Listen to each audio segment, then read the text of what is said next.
All right, we're good on my side. Cool.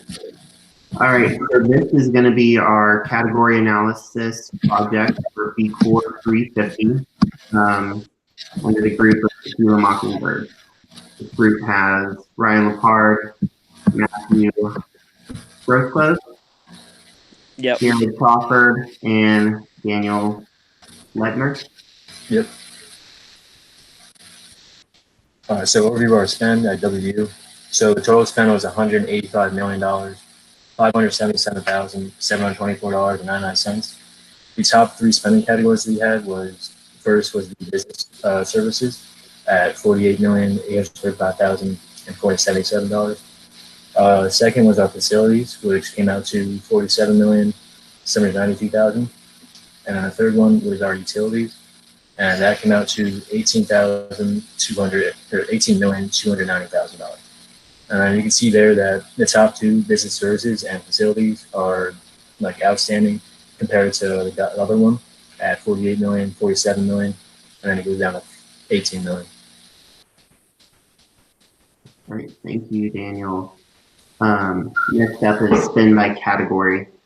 Yeah, so just real quick with our pie chart that we had built, you can very clearly see that the business services and facilities take up a humongous portion of that pie at 26.3% and 25.8% of the total spend, respectively. And so now we'll go ahead and move on to what the opportunity we came up with was.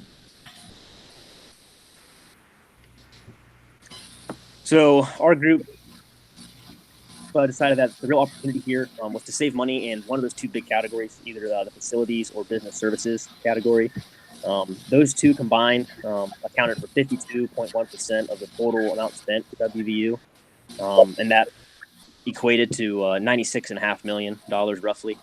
And so we decided that transitioning either of those categories or both, depending on the feasibility of that, from multiple suppliers, contractors, providers, and then consolidating those into a select number of those particular vendors could greatly reduce census. And then to take that a step farther, signing contracts or joining into partnerships with a small number of those vendors could very well lead to favorable pricing for the university or discounts, because creating a partnership benefits both parties, not just WVU. It'd be a two-way street right there. So that's the opportunity that our group came up with.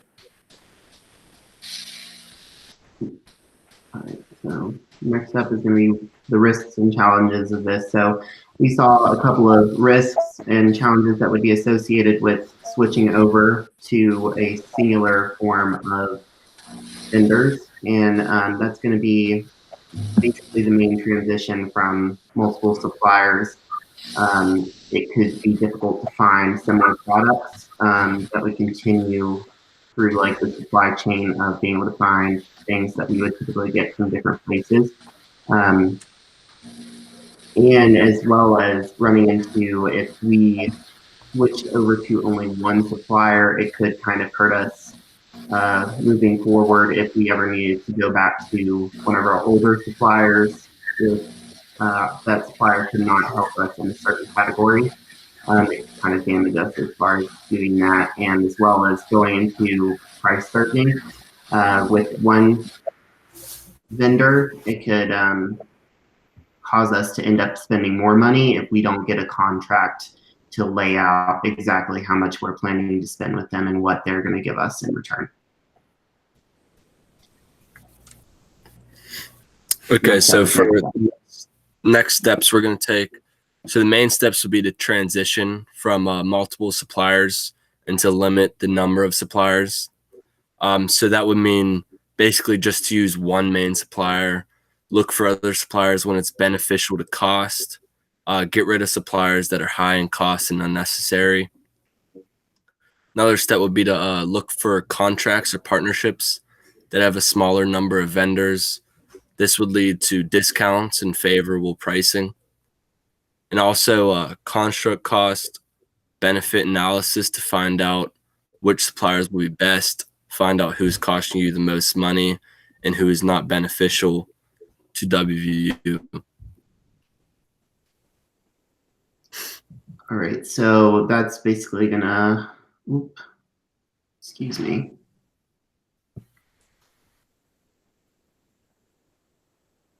Okay, so that's going to bring us to a close for our category analysis project. Again, those are going to be the categories that we think would be most beneficial in order to cut spend.